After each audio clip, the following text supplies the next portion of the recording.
Hello, everyone. Welcome back to the Quixotic Topic. I'm your host, Daquan, and today I'm joined by Adam. and Harold. and today we're going to be talking about technology.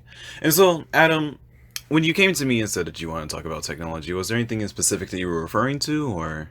So the first thing that pops to my mind when I think of technology is probably like cell phone technology and wearable technology that we bring around with us every day. Mhm. It's just kind of fascinating how everyone has access to all this technology now. Right, right. You go back 10 years, people couldn't have dreamed of having a computer in their pocket. Hmm. Um, I mean, even with the first few iPhones, they were sluggish, but now everyone thinks it's second nature to pull out their phone and do tasks that couldn't have been imaginable. Yeah. That just kind of fascinates me, and I thought that'd be a good topic to kind of Yeah, touch on. definitely. One thing that I do notice is that with the surplus of technology that's around us, is that we kind of rely on it. I would say in some cases a bit too much.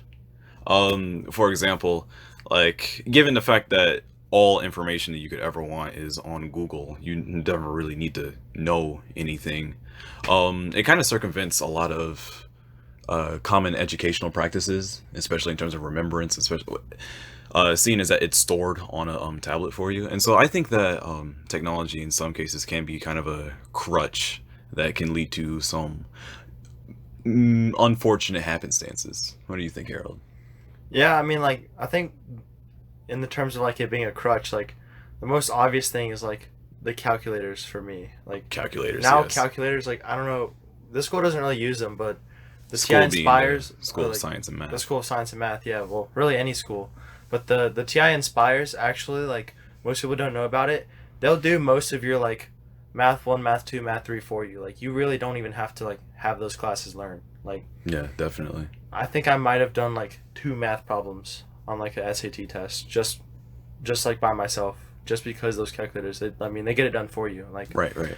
Before, when researching papers, you'd have to go to the library, look through newspapers, stuff like that. Now you just look up scholarly articles and you have access to millions just in your hand, basically. So Yeah. for It's sure it's a little bit of a crutch. yeah, it's definitely like a lot of power to wield in the sense that that's another thing is that this technology is being pushed to younger and younger audiences. For example, just the other day I saw a 7-year-old with an Apple Watch. I was like, huh. And it's interesting that I had to stop and think about that because I mean technology is open to everyone to use, so that's pretty fair. But the it's interesting to see how technology is starting to affect younger people. Another example of this is like children who have these sort of digital pacifiers now in the form of like an iPad with Fruit Ninja on it. Yeah, that's definitely something I've noticed. I mean, younger and younger kids are having access to cell phones, and it's a big responsibility giving them access to the worldwide internet. I mean, that's a lot of information that they have access to, and I think that exposing children to such information at a young age can really hinder their future ability to even focus because constantly being exposed to I guess high levels of dopamine and high response times in a phone, Yeah, you like come to expect that right, from everything. procedurally reducing attention spans. Yeah, and so you come to expect things happen just like that all the time, like it does on the internet. Right, and then you And start raising brats. yeah, and I mean, the younger you get it, I mean, I feel I've seen people as young as in first grade with an iPhone. And Yeah. that just blows my mind. I mean, I had a flip phone up until Oh yeah, middle school. definitely. I feel like everyone in the Gen Z, is that us? I think I'm pretty sure that's us. Yeah. Yeah, We all had we had to start with the BlackBerry as like a screen and a keyboard, and then maybe like once middle school started, then we got to have like the big full touch screen. But Bro, every phone I've had, I've worked for. I've bought with my own money every single phone. what did you do? Like where'd you get the money from? Um, Classified? Classified. Okay, so we have a vagabond here. Well, what's that? Pretty much someone just a criminal. Oh, Yeah. not me, but whoever employed me at a rather young age, probably. No, yeah. So when you were employed at a rather young age, were you privy to technology? Like, did you have to use an iPad to organize where you would do your crime? No, man, I just got out of bed at 7, went to work, and came back and got paid. Like back then, I say like the first time I worked would have probably been like 6th or 7th grade. I think I might have either had like, I think I had one of those flip phones with the like, you could either type on the front screen and like pop it open and you got the keyboard. Hmm. I had one of those until like 7th grade. That's when I got my first iPhone That you worked for that I worked for legally. legally. Yeah. Yeah, we say that in air quotes. Yeah, legally. Yeah, that's interesting. Like how you were able to just kind of find. Well, I don't know. Did you go out of your way to find that illegal avenue of work? No. Okay. Like, So just kind of opened up for you. Yeah. It was just there. It's just like. it's yeah.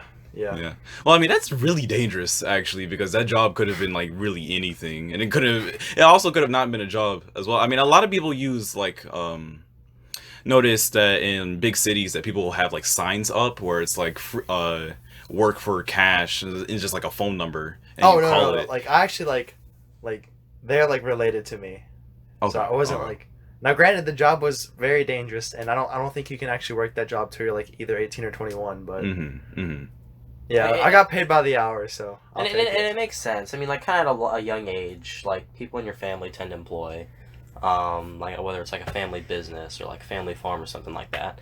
Hey, it's hard work, but I will say it does, those kind of jobs do kind of instill work ethic. And Yeah, so, that's like, for sure. and, like, when you lose that degree of work ethic if you're just given things, and, like,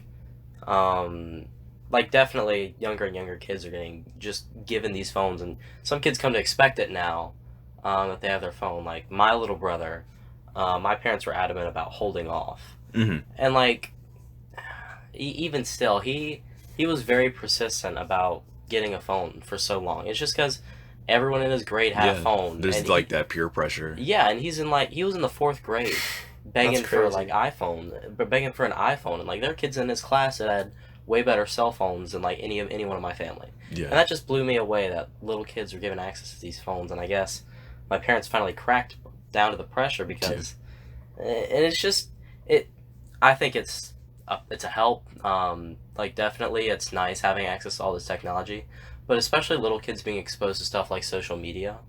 Like, just recently, yeah, you read social articles media. all the time on how social media will just break down just children at a very young age who just, whether it's like body image or not being able to meet expectations of like some extremely athletic kid or something Yeah, like or that. like It's not just, getting enough likes on your post. yeah, it's just it's a little It's a big ridiculous. heap of anxiety in social media.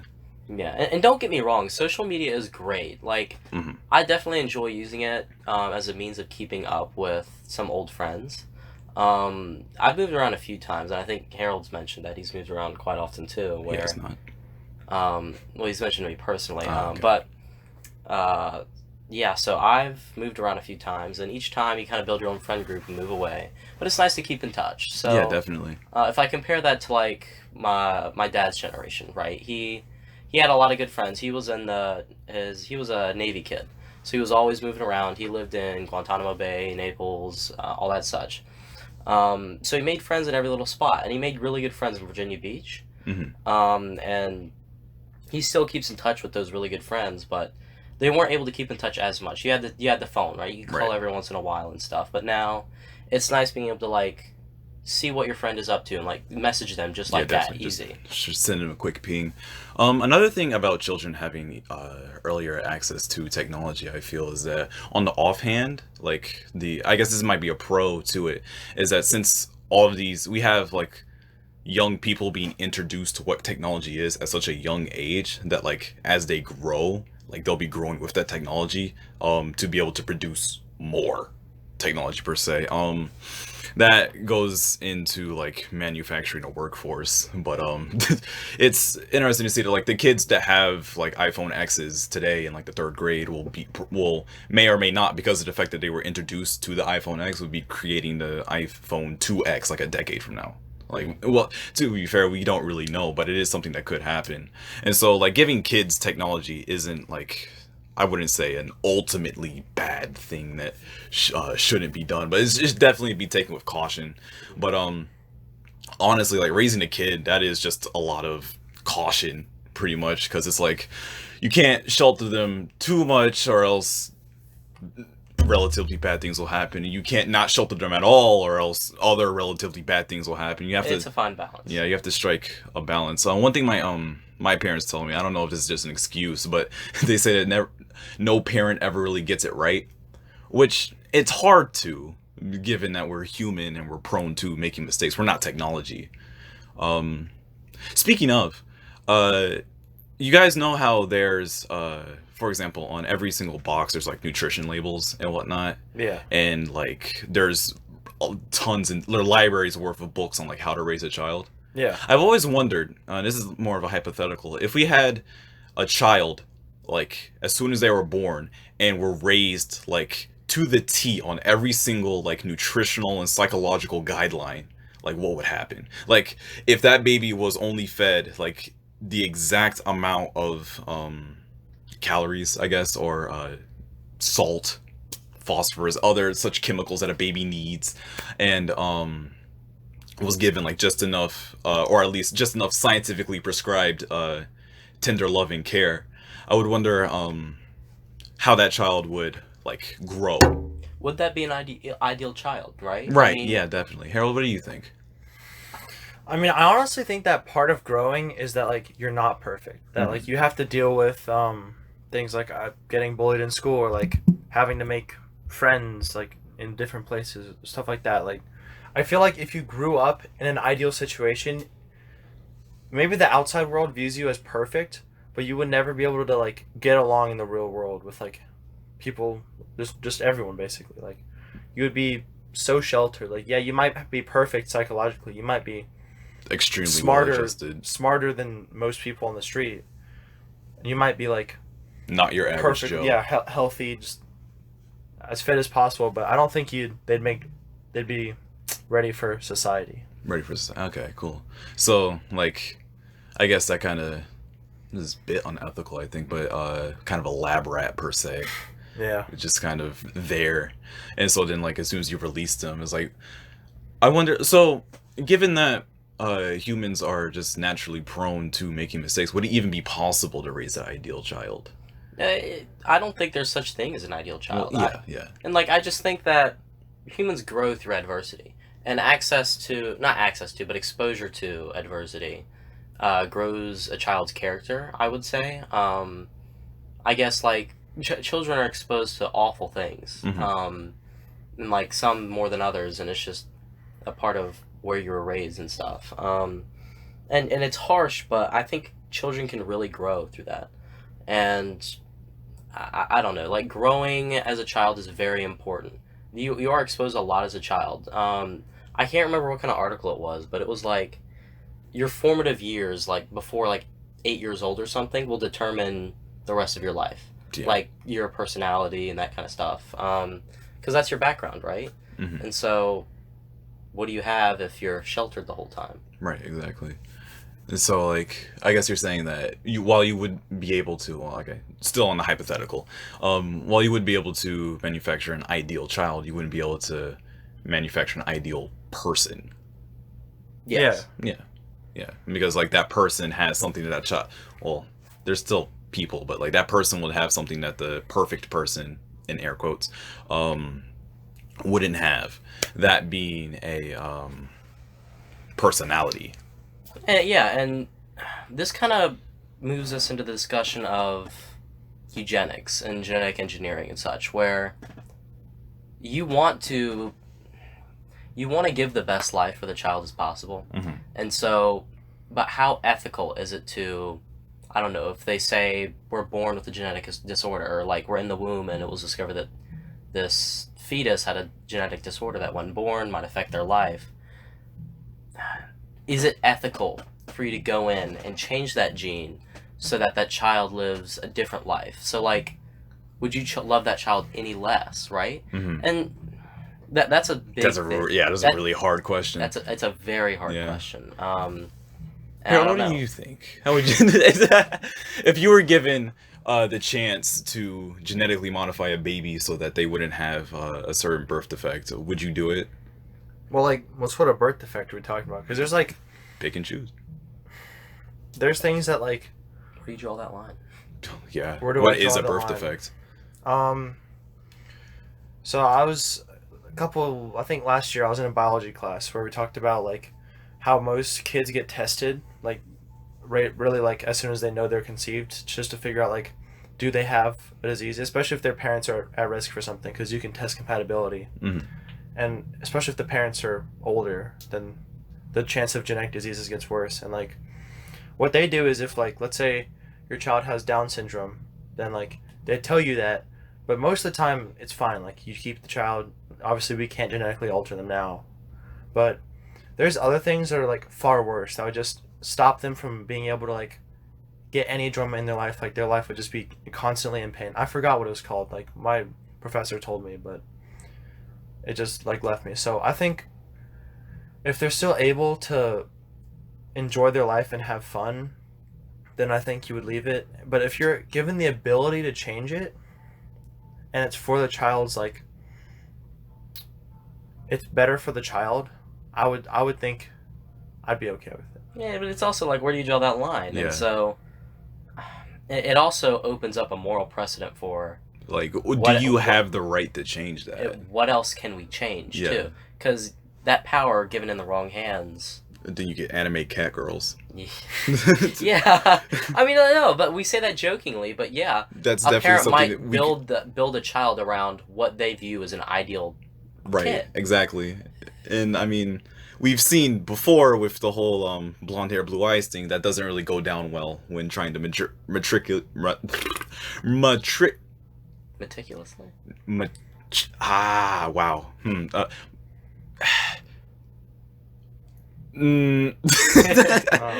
Oh man. Matriculate. That's the word. Matriculate back into society. It doesn't really end well. Granted that the Aryan race thing was under different circumstances, but still, if everyone was given the opportunity with just enough money to produce what they saw, a designer kid, then what would the next generation look like? Like, would we have? I mean, we could go like comic book with it, and we could have kids with like red skin or like golden eyes or whatnot. But like also we could have like, oh yeah, I feel that a perfect child does not have this skin color, and then that's a problem. So Yeah. Honestly, for me, when it comes to stuff like that, I just think like humans should stay out of it. Like altering humans in that way is just completely unethical. Like, would giving every single child like ridiculous, like make them all geniuses, like better than the human race? Probably, but like is it worth not. it? Yeah, it's not worth Because, it. I mean- It just, yeah. Yeah, because like if we produce a bunch of genius children, then that might Then make no us. one's a genius. Yeah, and then we might like progress towards the singularity faster. The singularity being a event in which an AI becomes omniscient and rules the world. Terminator, basically Terminator. And I mean, that's not really something I don't want to go through personally. I don't really. I mean, that's very dystopian. But yeah, and then especially like if we created a generation of geniuses, then like I feel that would also ostracize all of the past generations who are like not geniuses. It's like there would be a disconnect in communications, because like all of the really smart kids would be like, oh yeah, I just got out of my quantum mechanics class, and it's like a second grader, and then meanwhile you have professors who are like still studying quantum mechanics. It's like, well, how do you mesh that? Because you have You that don't. rift of divide, Right. of transition. Yeah, definitely. Yeah, we should just probably stay out of stuff like that. Yeah, definitely. I mean, the anime cat girl thing, that would be cool. Admittedly, but it's still like definitely very And how would the child feel? Oh, If he- yeah, if- of course, if right, they right. knew that they were modified, they were changed, they weren't deemed as good enough, and so they were changed. Yeah, like just What by kind of mental impact would that have on a child? I mean, like, I don't know. I feel like it leads to a lot of almost like an existential crisis where yeah, I'm not enough, right. or if I wasn't enough. yeah, so I was changed, Yeah. and so I think that's just too touchy of a subject for just in general for humans to be involved in. Yeah. But to be fair, gene editing has well, not gene editing, but just research in genes have done a lot of good for the human race, specifically the Human Genome Project. Yeah. I mean, that was I think we can all say that was a good thing, the fact that we know that. But Yeah, it's like it's interesting to see how, despite science existing for what, like a millennia by now, very long time, like an epoch maybe. Oh no, not epoch. That's too long. But the A fact while. a while, good while, couple years, maybe like a century or two. But the fact that science still hasn't reached a a limit where we can say that science has gone too far. To be fair though, that line is drawn like honestly into sand, and it's changing a lot of times because like I remember when there was talk about having like I think it was a SIM card like in your hand. People were talking about, oh, science too far. Nope, nope, bad science. But now you have ideas like Elon Musk's I can't remember what it was called, but Elon Musk does a lot of things. yeah, a chip implant in your head, Mhm. where you'd be able to control things with a chip in your head. Right, right. Some people might deem that as the Too far. future. Nope. Yeah, some people might think that as a future, but some might think of it as too far. Or and I also think it's a generational divide too. And like we think that our older generations today are like so out of the loop, but Yeah, like stuck in the past. that might be us. That Yeah. will be us, right? Yeah, definitely. And I think there is a lot to learn from the older generation too, where you get a unique perspective before Yeah. a certain era. So, Right. like, in essence of technology, back when our grandparents, per se, were growing up, they didn't have access to all this information, all this technology. And they had to like do 5 mile hikes in order to get to school every morning. I remember when this movie was a nickel. Uh-huh. Yeah, it's just it sounds cliche, but Soda pop was 100% sugar and water. yeah, it seems so cliche, but Yeah, that might be us. definitely. It's like I remember when you could only connect to 13 devices via Bluetooth. Now you can connect to 256. Yeah. It's interesting to see how technology is like its exponentiality has made it so that tech is more fitted for younger generations.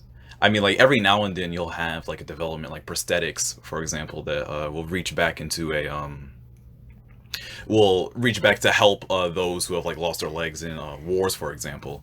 But most of the time, for example, like when dark mode came out with iOS 13 for Apple devices, that was mainly for the people who had Apple devices, and that just happens to be like our generation, like maybe a couple of millennials. Yeah, and another thing that's interesting to see, you mentioned Apple. Oh yes, Apple. Yes, Apple. I personally enjoy Apple products, Oh but my. so it's the majority in America where there was a survey done, like 80% of U.S. teens prefer iPhone over Android, or like, and there's almost a stigma around owning an Android, and especially in the U.S. For no reason. Yeah, the whole green bubble issue, right? Yeah, Where Androids have a different texting service. It's different because it's bad. Yeah, but it's funny because that's the perspective that we get in America, but looking overseas, it's completely different. Right, right. But yeah, so like overseas, you've got companies like Huawei. That's a big hitter now, where the question of espionage, really. Yeah. So that's stigmatized in America, but it's commonplace in China. Yeah, definitely. And so, going back to the Apple versus Android thing, I'm assuming that you are firmly in the Apple camp. I am firmly in the Apple camp. I am a firm believer in the Apple ecosystem. Okay, Harold, you? Yeah, Okay, well, Apple all the way. as the only Android stan in this room, I'd have to say, while I respect what Apple has done, I still feel that Androids are equal, if not superior. Oh. Given the fact that we do make your batteries. Okay, that's fair enough. Yeah. I don't know. There's been a lot of innovation on both ends, right? Yeah. You've got Apple, who kind of ushered in this new era of the iPhone, the portable technological touchscreen device. And like you've gotten strides each side. So like Androids tended to push the way into larger smartphones, things like that. Apple has Apple is more of a driver in consumers don't know what they want until they've been shown, right? And so it's what's pushed a lot of innovation in the company. Like Steve Jobs was he was a very interesting mind. He was notoriously hard to work for. He was notoriously he was a strange man. Eccentric. Yes, but the technological innovations that he has made have made a extreme impact on society. So like, how do you even come up with something like the iPhone? Right? Like, how do you come up with something like the AirPod? How do you come up with something like the watch? I don't think Steve Jobs made the AirPod. Well, Okay, well, yeah, but I'm he just got saying, the ball rolling. Yeah, in general, with the idea of just consumers don't know what they want until they've been shown it. Yeah, and that's actually a really dangerous thing in terms of like advertising, because that's somewhat predatory when you think about it. It's like, hey, we're gonna create a want that seems like a need, and because of like, you know what I'm saying, like, given that no one really thought they needed an iPhone until the iPhone existed, like, goes to show how good Apple is at advertising and making people think that Apple is superior. Yeah, I've definitely fell into that trap. Yeah. Apple's capable of captivating audiences. Yeah, Their definitely. keynotes are very notorious for being memorable. Like for instance, at the end of Apple keynotes, Apple has a notorious line, "Oh, and one more thing," Yeah. where they introduce usually something revolutionary. So Right, they use that phrase for the introduction. Revolutionary. Revolutionary. In So air like, though quotes. that it's some things are genuinely revolutionary from Apple. That's Like, true. That's they, true. They use that for the introduction of the iPhone, the introduction of the iPad, and those products are very prevalent today. They're all over the place. Now Apple, I feel, kind of milks the idea of innovation. Mm-hmm.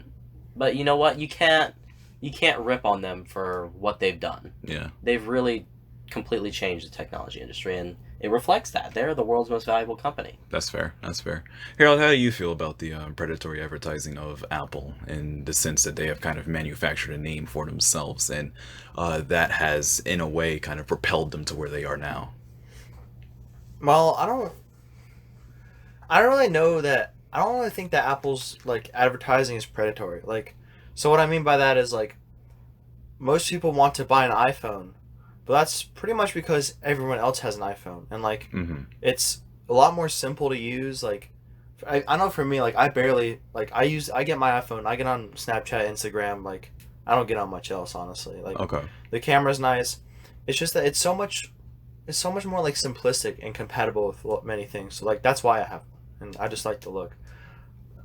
All right. Like, Well, I and mean, like, they did invent a few things. Like, the iPhone was really revolutionary. Like, Steve Jobs was, yeah, like Adam said, he was a creative man. Like, I read his whole like biography, where there's a story when he was like in like either middle or high school, where he set up a ticking timer in his locker, and his principal thought it was a bomb. And his principal grabbed the bomb and ran it into the middle of the football field just to figure out it was like a ticking timer. And then he got suspended for like a few weeks or something like that. Like, he was a very weird guy. Like, so Interesting man. Man. I feel that Harold, one point that you said that was really interesting was that one of the main reasons you had a iPhone was its like ease of access, Mhm. and also that everyone else had it, and also that you already have stuff that's compatible with it. And so that's like kind of what I'm getting at when I say that, like, predatory advertising, because of the fact that the reason, like, Apple has they have that degree of separation in terms of advertising. In fact, that they're not really doing it. It's the other people that have Apple devices that are doing it. It's like, hey, like, we all have this. It's a mind share. Yeah, yeah. Mind share. And like, it's interesting that I mentioned earlier about how the Apple is just a strong grip on the U.S. You go somewhere like South Korea and Samsung. Samsung's a South Korean company. And to And be so- fair, Samsung's probably done the same thing there. So Oh yeah, no, it's just like you ask someone in South Korea, they'll say that Samsungs tend to be easier to use overseas. There might be, but more places that accept Samsung Pay rather than Apple Pay or something like that overseas, or I don't know, things of that nature, where Samsung is built for their home market, Apple is built for their home market, and perception changes too overseas, where not as many teens might have an iPhone over there, Right. and it's not as much of a mind share over there. It's a strict decision of which one I think is better. Not right, definitely. what phone does everyone have so I can look cool and fit in. It's more about like spec analysis in terms Yeah. of like, what can this phone do and what do I need it to do. And so Harold, I have a another hypothetical for you. Mm-hmm. Given that technology is being presented to younger and younger audiences, and technology is also being presented to more and more audiences, do you feel that it will be worth it for, this is somewhat similar to like a universal income, but do you feel that technology in terms of like, let's just start with phones, be like public access, like everyone should have a phone, or specifically like an iPhone or a Samsung? Well, I don't know about something like an iPhone or a Samsung because when you really think about it, you don't need an iPhone or a Samsung. Now, whether you say like, would everyone like have to have like a say like a basic flip phone that you can contact people in emergencies for? Sure, I'd be down with that. Like, give everyone the ability to like, oh, I'm in an emergency. Like, I have, at the very least, some backup to get me out of this. But I think the market's already saturated, and in a sense of access to the internet, the government has kind of already filled that role as far as like public internet access and computers at like, I don't know, a library or something. So I guess it's kind of like the standard, at least in the United States, where you at the very least can have access to the internet through a public means at like the library or something. Yeah. But like I guess going forward, trying to give everyone an iPhone, I mean, I no means think that's necessary. Yeah. And like a lot of times people prioritize their phone as far as like a purchase that needs to happen every few years. When in reality, if you don't have the means to buy a new cell phone every year, Don't buy a new cell phone. don't Yeah. buy a new cell Be phone. smart with your money. Be smart with your money. And people are prioritizing their cell phones as a need, where they're in situations where they just can't. They realistically can't spend $1,000 on a phone. Yeah. That's another thing, is that like the phone being $1,000 in the first place. It's like I feel that that's somewhat egregious. Oh yeah, it definitely is. But Apple's good at helping Advertising. they know how to. If anyone could charge $1,000 for a phone, it would be Apple. That's fair. And they're really the one who broke into that supposedly niche market where they made the iPhone 10, iPhone X. They're one of their most profitable cell phones, right? They normalized $1,000 price tag, and that kind of brought the level up for all other manufacturers. If Apple can charge $1,000, why can't we? Yeah. Which goes back to the fact that there's no ethical means of consumption under capitalism. Going back to the whole public forms of accessing the internet and accessing technology, I feel that there might not be enough of that in America, because like there are libraries, like those do exist, but when was the last time, not at school, did you hear about the library doing something? I mean, granted, I come from Charlotte, shout out, and like their library system is amazing. It's great. Like you can feel their presence. But like when I go to another state or another county, and like I like look around, I can never really find anything like about their libraries. Like it's so incredibly like low key, I guess. And People forget they exist. yeah, people forget they exist, and that's like honestly really unfortunate, because like the people who need like to use the library for something, they're not going to get that word of mouth. Like it's harder for them to find, like if they don't know that a library exists, how are they supposed to use it? Or people have this misconception or I guess idea in their head that the library is an old and dead place where you just can't do anything. But like in reality, You just so much if you haven't been to a library within the past few years, I mean, it's a reasonable place to get work done, free Wi-Fi, like reasonable computers. Yeah, It's a good tool that more people should be aware of that they can use. definitely. This is PSA from the Quixotic Topic. Go to your local library. There'll probably be something interesting there for you. Harold, how do you feel about libraries? Well, I think libraries is sort of one of those things that, not many people use them anymore. And like you do have to kind of go out of your way to find them now. And I haven't, like me personally, I think the last time I went to a library was to get the library card so I could go on my computer and search up stuff using the library like search thing. Huh, that's interesting. Because I needed to like some biology project. I needed like sources and I couldn't like just using books would have just taken entirely too long. Yeah, so like the library Like, was pretty much your last ditch. yeah, yeah, Yeah, yeah. yeah, yeah. And also, like, I think a lot of the reason that is they've like kind of like originally you'd have to go there to like get your books, get your knowledge, but now I can buy any pretty much any book I want just off the internet. Like Hmm. I say that, but like I don't know, like very historical text that like maybe only like a few libraries have might not be on there. But I think at this point it'd be reasonable to say that most books are just like a couple clicks away. So Hmm. and also like you could find more books online than probably any library would have, just because it's not possible for any library to have every single book that's ever existed. And it's funny that you mentioned that because that's kind of what Amazon birthed out of, right? The idea Amazon. of a cohesive place where you can have access to Everything. millions and millions of books initially, but it's grown to everything. And you have this effect where Amazon is just putting retail out of business, and Right. it makes you wonder what happens. What So- happens when there You are can- no more retail competitors? Yeah, you What- can effectively not have to leave the house ever. Yeah, and like what power does that give Amazon where if there's no other competition or no other means of breaking into a market of a vast global structure like Amazon that's able to ship things to you within a day Yeah, for free? right. It just blows my mind that they can do that. But like, once that system's in place and once retail's gone, what do?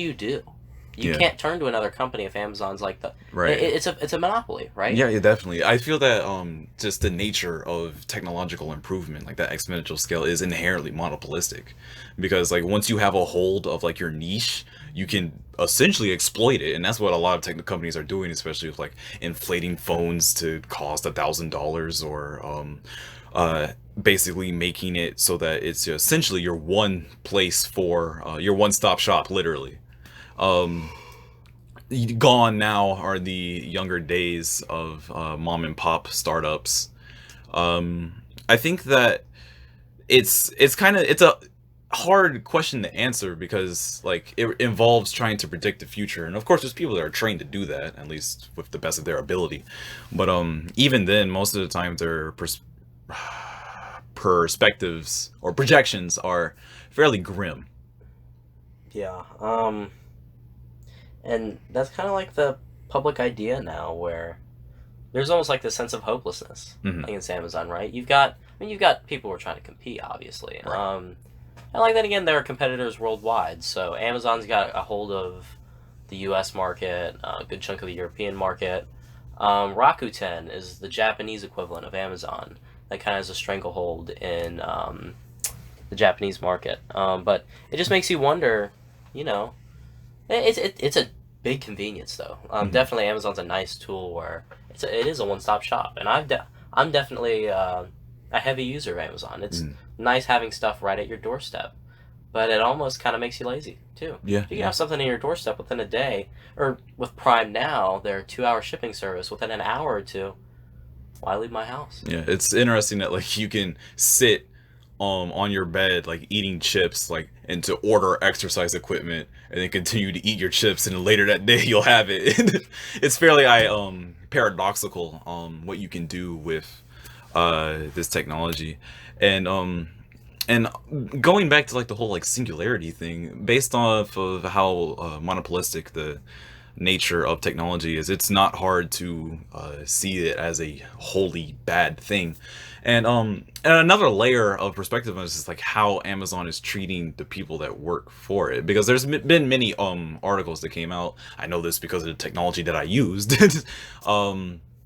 About Amazon like mistreating their workers in terms of like the people who are getting those boxes to you and within like one day and whatnot are like under extremely stressful working conditions that honestly no one should really be submitted to. In that sense, there's been a lot of boycotts that came just to stop Amazon's malpractice of how they treat their not consumers but workers. Yeah, I just read an article about Amazon's been in a time crunch to remain competitive, I guess, and kind of squash the competition where they can go from free 2 day shipping to free 1 day shipping anywhere in the U.S. Mhm. So if you just think about that logistically, trying to get packages shipped from one end of the country to the other within one day. It just blows your mind, but you have to wonder what kind of conditions workers are being submitted to reach that goal. Yeah. And so, like, you read articles about these Amazon workers that basically they have these wrist trackers on. Right. And if they're not in constant motion, they dock that time against themselves. Yeah. And they can't have more than a certain amount of idle time a day outside of their break. And if they do, that's a point on them. Right. And too many points, they're fired. That's a very stressful working environment. Definitely. And Amazon is a good proponent of, I guess, raising wages and stuff. I mean, they pay their workers $15 an hour. Yeah, and then like take that and then compare it to what is essentially a shackle. It's like, is it really worth it? Yeah. I've heard like terrible stories about like Amazon, like at their like warehouses or whatever. Like, this is the same professor I was talking about earlier. She said that she had a friend that worked for Amazon, and they would literally like pay them like they got paid reasonably well for like they get paid better than minimum wage. Okay. So, but the thing is, like, yeah, like you have to constantly be doing stuff, and you have to work crazy weird hours, and like they won't even give you something as simple as like a bathroom break. Like, they're like, go like pee in a bottle. Like, you don't have time to like go do something. Or Yeah, it messes up the rhythm or whatever. There's a set amount of time that they have to go to the bathroom. Mm-hmm. And so if you're gone outside of that bathroom time, that docks you against your idle time. And if you're not constantly moving, You lose you're them. out. Right. And it kind of pushes these tech companies towards automation. Yeah. Right. I just recently did some research on the effects of automation. You know, what kind of things companies are doing for automation. And right now we stand at this weird point where automation is taking it's most definitely taking jobs. Right, it's but taking jobs. You're in this weird middle area where Whereas like the jobs that people have for tech companies are like not good in terms of stress. It's like there's money there, but there's also a lot of stress, and so companies try and circumvent that by automation. But the more they automate, then the less jobs there are, and so now there's more people looking for jobs, and it's like it's a unbalanced teeter-totter. yeah, you're in this weird middle area where they have to kind of coincide with each other. And automation, I mean, it's definitely projected to take away jobs. But if you take a look in the case of like Tesla's had a lot of issues automating because like the technology might not quite be there. They had a ton of delays with their Model 3 production just because of their automation. Their assembly line was completely automated, which is nice, but if one thing goes wrong on that automation line, you can't swap out a worker.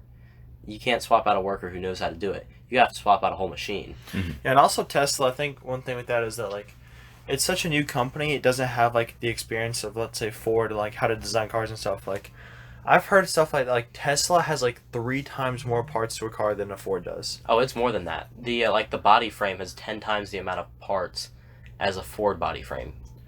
Yeah, and like the whole idea of electricity is like, I think it should honestly be simpler because with the engine you have to deal with, you know, pistons. You have to, like, an engine is literally just a bunch of explosions that drives your car. So you'd think that would take more than electricity, but like with Tesla and their very complicated design, like, make stuff like that a lot harder than it should be.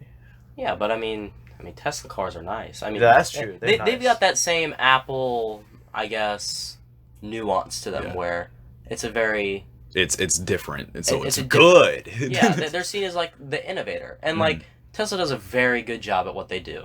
Their cars are they make nice cars, and so it's just it was been stated that if a company like Ford or GM had the Tesla design, it would absolutely squash all other competition. But it's just the fact that Tesla's still a small, very somewhat ill-managed company. Ill-managed. and that's just because of it's a new company, right? You don't have 100 years of experience as like these automotive giants.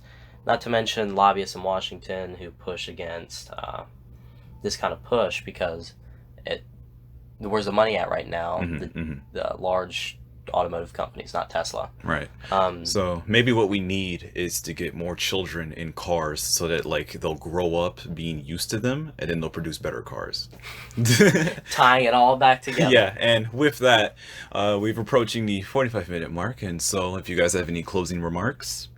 I mean, I had a good time. I liked it. We Yeah, talked you about guys were great. many different things.